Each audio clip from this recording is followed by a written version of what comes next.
Traveling through the battlefields in France and found Joe lying on the ground with the ants. Was fighting in the war and lost all of his limbs. Made him feel like there was nothing left for him.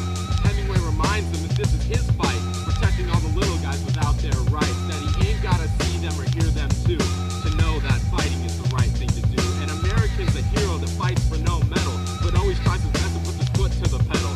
A man puts others before himself. He don't do nothing for the glory or the wealth.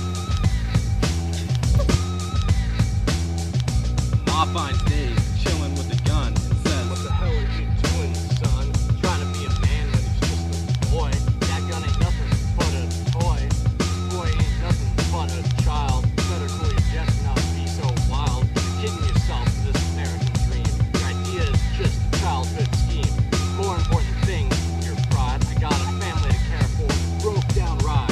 Honesty and loyalty is where it's at. Don't let your ego get too fat." Tom walks in to see his old man. Big Nurse says, "Nah, that messes with my plan." They get to talking about America, yo. Ain't on the same page about how things should go.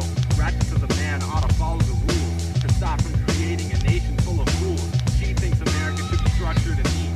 Tom lets her know that her view is incomplete. Tom says Americans gotta be kind and always keep an eye out for the little guy. Families are pure and look out for each other. Don't treat the man on the street like a brother. Buddy was kicking it, singing on a pier, when out of nowhere Jay Gatsby appeared.